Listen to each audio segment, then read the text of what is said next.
Primeiramente, queria que você se apresentasse, né, para o pessoal aqui, que tem muitos seguidores seus e amigos que eu vi também, desde o nosso post colaborativo, né? Eles se Sim. interessaram muito, fiquei muito feliz, é um público muito engajado, o seu também.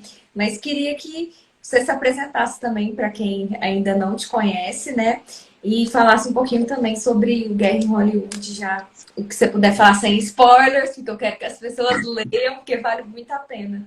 Mas o que você puder falar Então, aí gente, para atrapalhar, fique à não. vontade. Pode atrapalhar quando quiser. Boa noite para todo mundo. Meu nome é Rogério Marques. Eu sou professor de História, sou mestre em História, professor, historiador.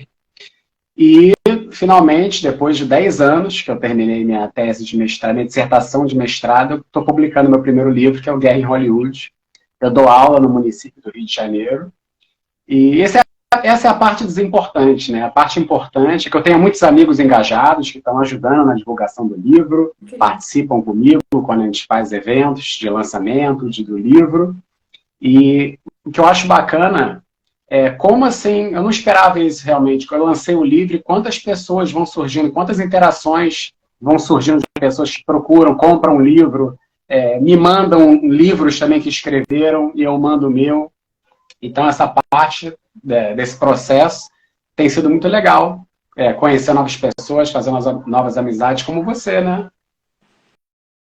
Quero Incrível. agradecer também, desde o começo, o seu interesse em ler o livro, em divulgar. Foi uma das primeiras que, pô, me manda esse livro, por favor, quero ler e tal.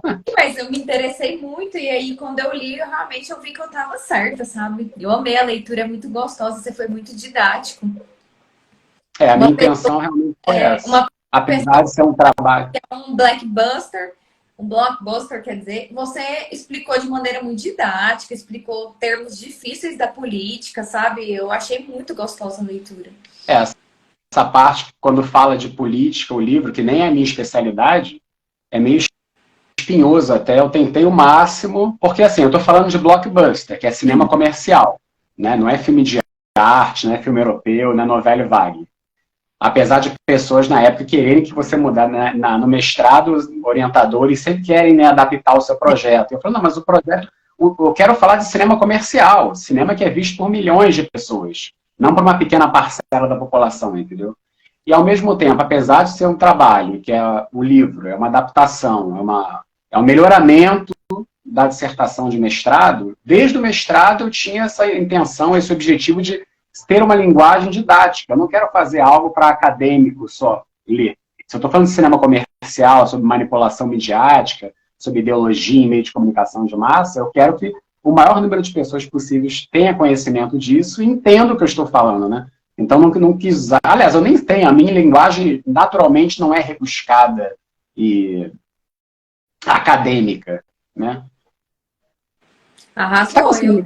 Tá conseguindo me ouvir direito? Sim, sim. Tá tudo ok? Eu defendo, sabe, na parte da crítica cinematográfica, eu sempre defendo que tem gente que quer rebuscar demais para mostrar que sabe. Não é necessário. Quanto mais simples for sua linguagem, mais pessoas você vai alcançar. Você tá dando um tiro no seu pé, sabe? Então eu acho, assim, incrível mesmo a linguagem que você utilizou. Mas me conta, assim, como que surgiu essa vontade de falar desse tema? Do tema cinema?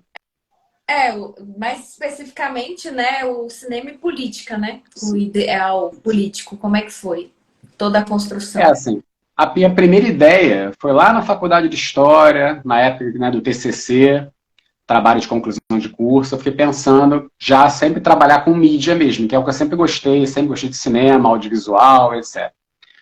E a primeira ideia foi falar sobre televisão, sobre a programação televisiva brasileira, o tipo de programação que era consumida no Brasil, trabalhar com isso. Mas aí depois eu pensei que o cinema seria mais interessante, porque o cinema de Hollywood, no caso, para mim é a forma de arte, a manifestação artística mais abrangente, lucrativa, e que pega o maior número de pessoas. Então foi meio que natural mesmo. E até por ter visto os filmes, né, os filmes em especial que eu analisei, eu achei que era importante falar sobre isso, entendeu? Justamente porque é o cerne do livro, como as pessoas podem ser manipuladas pela linguagem cinematográfica, como as formas de arte podem ser usadas de maneira a transmitir ideologias, a favorecer grupos bem específicos, grupos poderosos, né? Sim. E, inclusive, como é que foi a escolha dos filmes que você analisou, né? Você tinha mais algum em mente? Você sempre gostou desses 3 filmes que você escolheu? Primeiro fala sobre cada um deles, né? Mas você também deu uma passadinha por outros também, que Sim. você pincelou, como o Rambo, que eu tô lembrando agora, teve mais vários. Mas vai falando aí, pode ir falando. Eu falei um pouquinho do Top Gun, Homem de Ferro, Rambo 1, Rambo 2, Rambo 3, Rock, Verdade. certo? Mas os filmes que eu analisei, que eu dissequei mesmo, foram o Independence Day, que é um filme que eu adoro odiar, né? Tem filme que é muito ruim, que de tão ruim se torna bom. Você deve gostar de alguns filmes ruins. Mas o Independence Day realmente, eu acho, assim, é horrível. É um dos piores filmes que eu já vi. E na época que eu estava pensando na dissertação, ele era ainda era um filme fresquinho, né? Foi de 96. E foi mais mesmo pelo estouro que esse filme fez, entendeu? Como as pessoas adoravam Independence Day, Oscar de efeito especial, e eu vi as pessoas comentando esses filmes na época, Independence Day, Pearl Harbor, e eu falei, gente, esses filmes de propaganda militarista, pró-Estados Unidos, e as pessoas compram, abraçam aquilo com um amor, com uma paixão, né? Será que elas não veem que estão sendo manipuladas de alguma forma a sempre torcer pelo lado norte-americano e ver o outro como vilão? Então, Independence Day foi uma escolha natural de ser o filme que eu ia analisar para mostrar o melhor exemplo, como o meu recorte histórico foi anos 90, então, para mim, daquela época, Independence Day é um dos mais emblemáticos assim, do cinema ideológico panfletário. Só uma aberturinha aqui de mais uma pergunta que me veio agora. Por que você escolheu anos 90 também?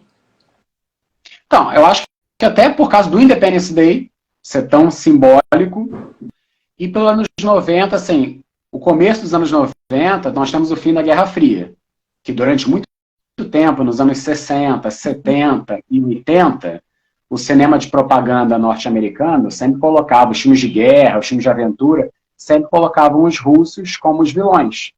E tinha essa disputa ideológica entre os Estados Unidos e a União Soviética, etc. Quando a União Soviética acaba, quando a Guerra Fria chega ao fim, o cinema fica, e agora? Quem são os vilões? Contra quem os Estados Unidos vão lutar para reafirmar seu modo de vida? Que tem até um capítulo que eu falo, né? O vilão define o herói define o vilão. A gente se define muito por quem a gente declara nossos inimigos, né? E com o fim da União Soviética, não tem mais o perigo da Rússia, da União Soviética, o perigo comunista. Então começaram a surgir vários filmes dos Estados Unidos contra invasões alienígenas. Eles começaram a se voltar para esse campo de invasões alienígenas. Vários filmes. E o Independence Day é um dos maiores exemplos, entendeu? Uma invasão alienígena e como os Estados Unidos vão capitanear essa libertação do mundo no dia 4 de julho, como 4 de julho, que é a data da independência norte-americana contra a Inglaterra, o Império Britânico, agora vai se tornar uma data de libertação da humanidade contra uma invasão alienígena. Como o mundo vai se unir em prol de um ideal, mas sendo liderado pelos Estados Unidos, com o presidente norte-americano pilotando um avião, na linha de frente. Então são vários simbolismos muito interessantes, sabe? Inclusive nessa figura do presidente norte-americano como uma figura heróica, como um herói de ação. Temos também o Força Aérea 1, que pegaram o Harrison Ford para ser o presidente. Você pega o Indiana Jones e o Han Solo para interpretar o presidente dos Estados Unidos. Você começa a incutir nas pessoas essa ideia de você naturalizar a figura do presidente dos Estados Unidos como um herói, como uma liderança. Eu acho surreal. É mesmo.